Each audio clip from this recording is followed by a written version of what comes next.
under a prepayment agreement, according to court document and a company spokesperson.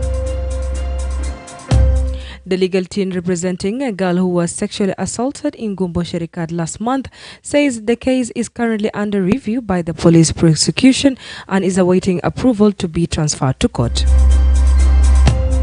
And authorities in Wanduruba Administrative Payam of Central Equatoria State has revised concerns over the lack of basic service such as healthcare, education and road infrastructure in the area.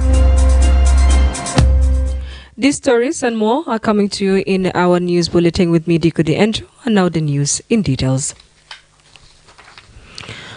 International trading firm BB Energy has filed a lawsuit the government of South Sudan against them in a London court, accusing of failing to deliver oil promised under prepayment agreement, according to court documents and a company spokesperson.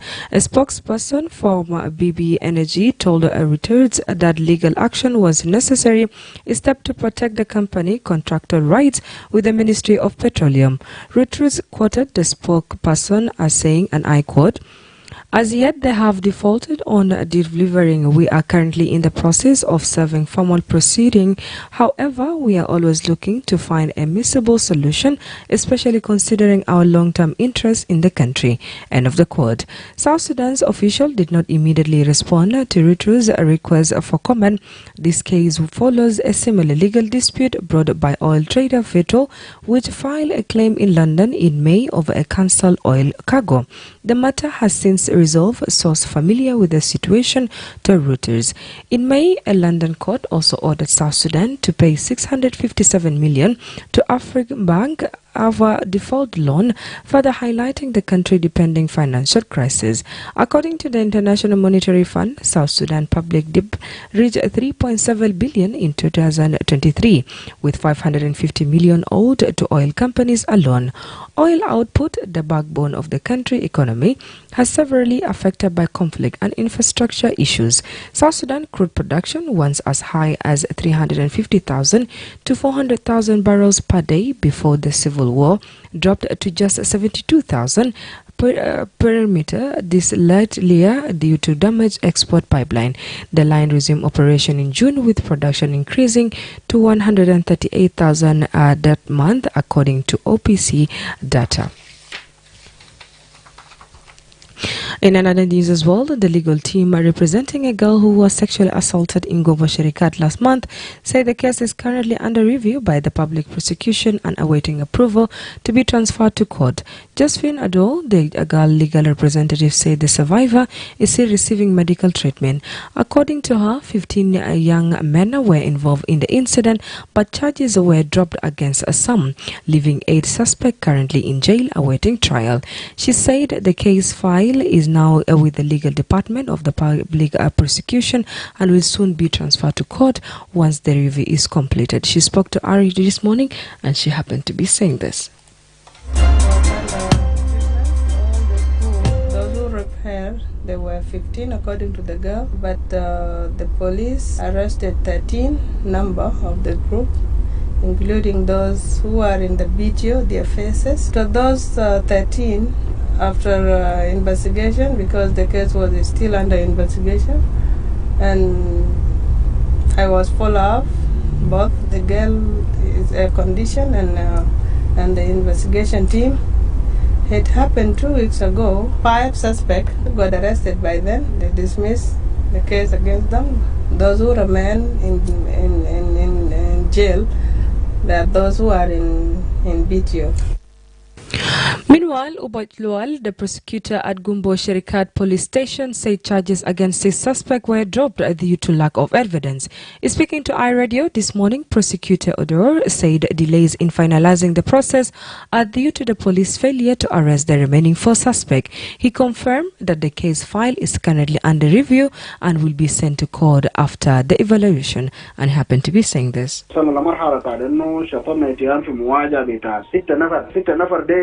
طبعا لقينا انه ما عندهم علاقه جريمه. الموجودين الان 8. هاي 8 ديل هم اللي هنا قاعدين نشوف انه ديل المتهمين في قضايا ده. طبعا التفاصيل بتاعهم عموما هم زي 5 هم متورطين و3 كانوا قريبين من مسرح الجريمه ومن ضمن الجروب ذاته. الاجراءات اخذت فتره من الزمن لانه كان في زي 4 نفر ما كانوا قبضوهم. الاربع نفر اللي ما قبضوهم عدينا الزمن على اساس يتم القبض عليهم. فنتيجه على انه هنا وصلنا للاسبوع الثالث والاسبوع الرابع هنا قررنا على اساس انه نقوم نهيل البلاغ للتغييم لوكيل اول النيابه. ويلا بعدك فصلنا اتياح مواجهه بتاع الناس اللي ما قبضوهم ديل. فديل لو تم القبض عليهم لقدام بعدك بيقودون بيمشي بضمهم في المحكمه بعدين. يا حتوهال للمحكمه بعد ما يتم تغييمه من قبل رئيس اداره قانونيه.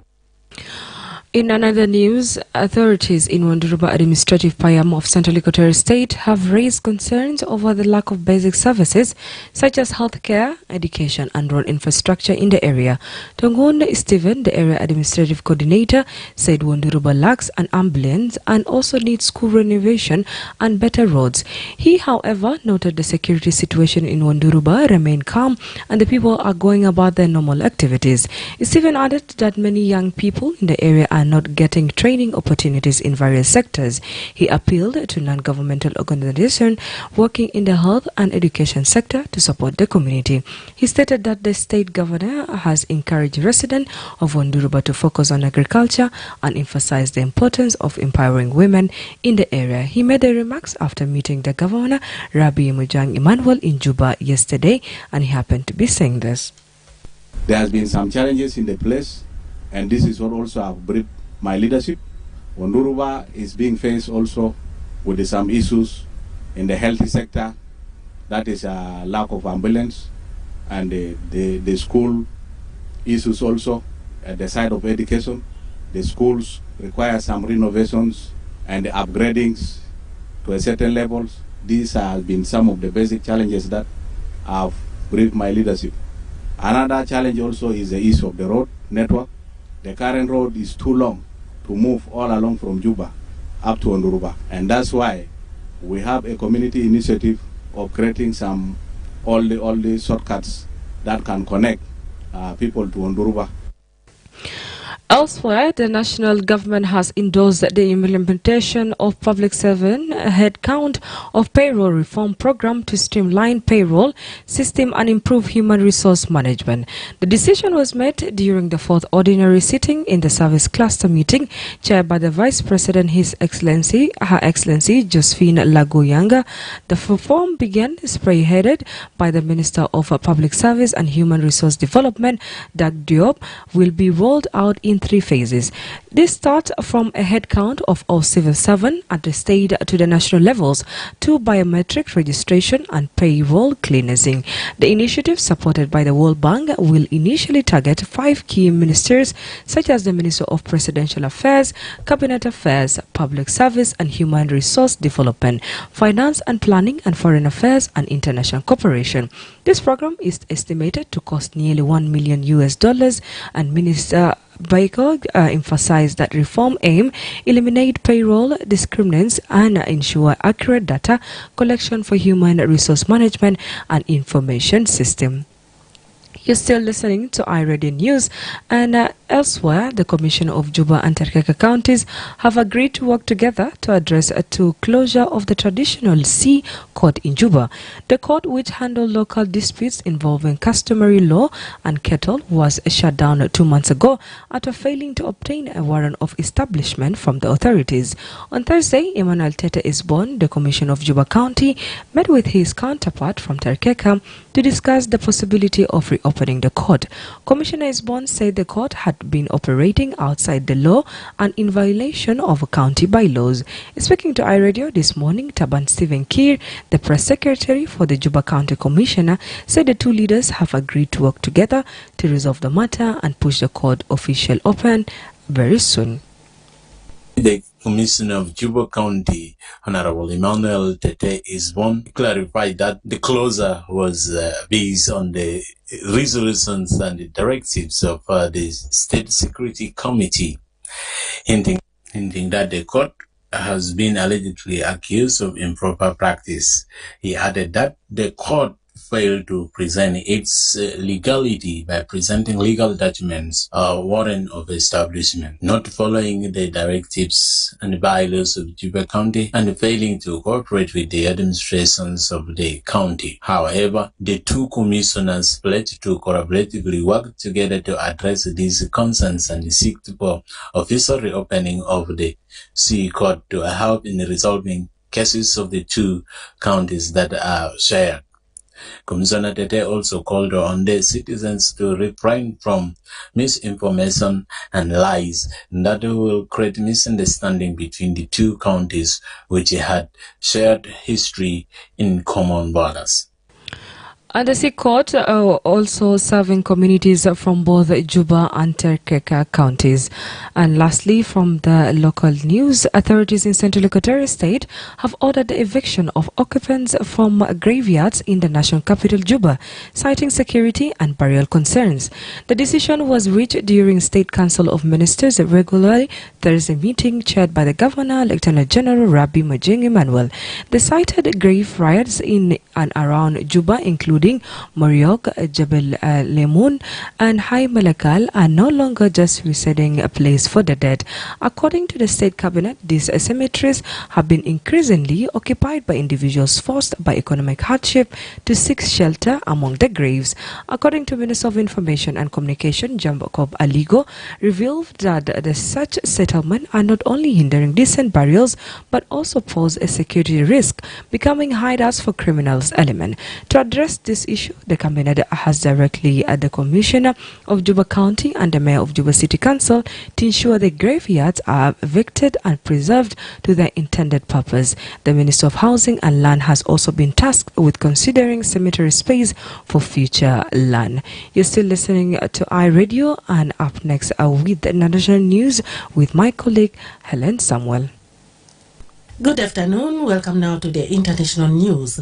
France will officially recognize a Palestinian state in September, President Emmanuel Macron has said, which will make it the first G7 nation to do so. In a post on X, Macron said the formal announcement would be made at a session of the UN General Assembly in New York. Palestinian officials welcomed Macron's decision, while Israeli Prime Minister Benjamin Netanyahu said the move rewards terror following Hamas's 7th October 2023 attack in Israel.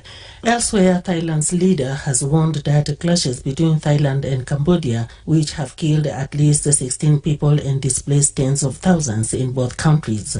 Plumtham Chai added that the fighting now included heavy weapons and had spread to 12 locations along the border.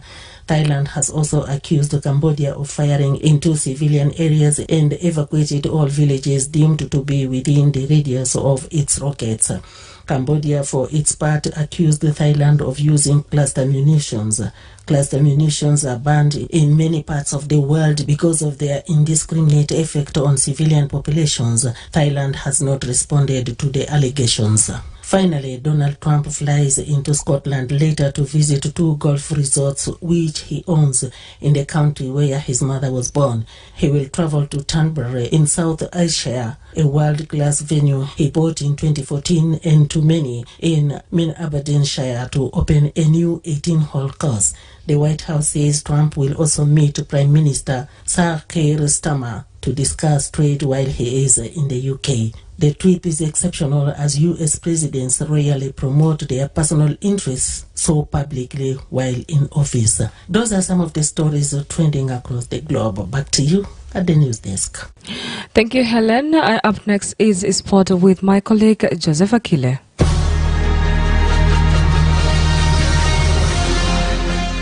Olympic 800-meter champion Keely will make her long-awaited return from injury at the Lausanne Diamond League meeting on 20th August. Lausanne Diamond, the 23-year-old Briton, has not raced competitively since winning gold in Paris last August after suffering a hamstring in February.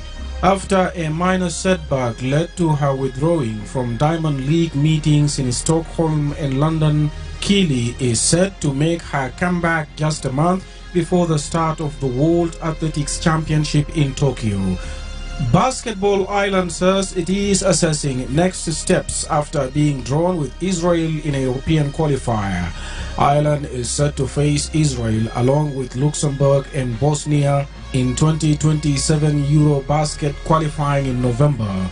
Basketball Island says it has spoken to FIBA Europe, European football's governing body, and is extremely alarmed by the ongoing humanitarian situation in Gaza and is awaiting clarifications on a number of matters. It also says it will liaise with players, staff, the Irish government and other stakeholders. In a statement released on Wednesday, External Basketball Island says it would be fined 80,000 euros if it does not fulfill the fixture on 18th November and would face an additional 100,000 euro fine if it did not participate in the return fixture. And finally, Britain's Emma Raducanu is through to the quarterfinals of the women's singles at the Washington Open after beating four-time Grand Slam winner Naomi Osaka in straight sets. After previously upsetting Ukrainian 7th seed Marta in round 1, the 22-year-old produced a dominant performance to overcome former world number 1 Osaka 6-4 and 6-2. The 2021 US Open Women's Singles champion will face wildcard Maria Sakkari in the last 8 after the Greek player knocked out American 2nd seed Emma Navarro. Raducanu, who will replace Kati Bolter as British number 1 when the WTA rankings are updated on Monday, is also through to the semi-finals of the women's doubles. That's all from the world of sports, and back to you, Diko Andrew.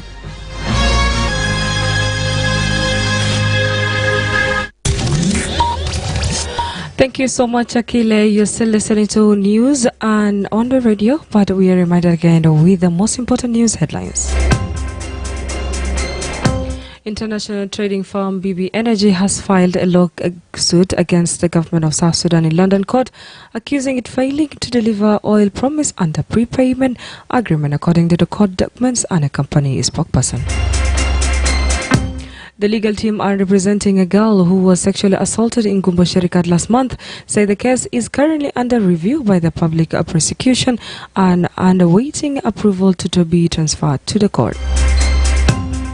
And authorities in Wanduruba Administrative Payam of Central Equatoria State have raised concerns over the lack of basic service such as healthcare, education and road infrastructure in the area.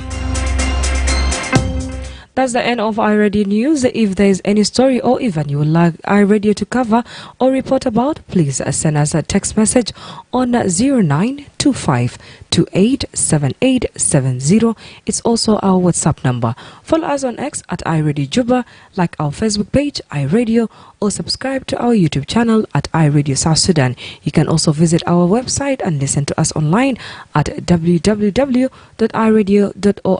Stay tuned for news in Arabic at 1:30.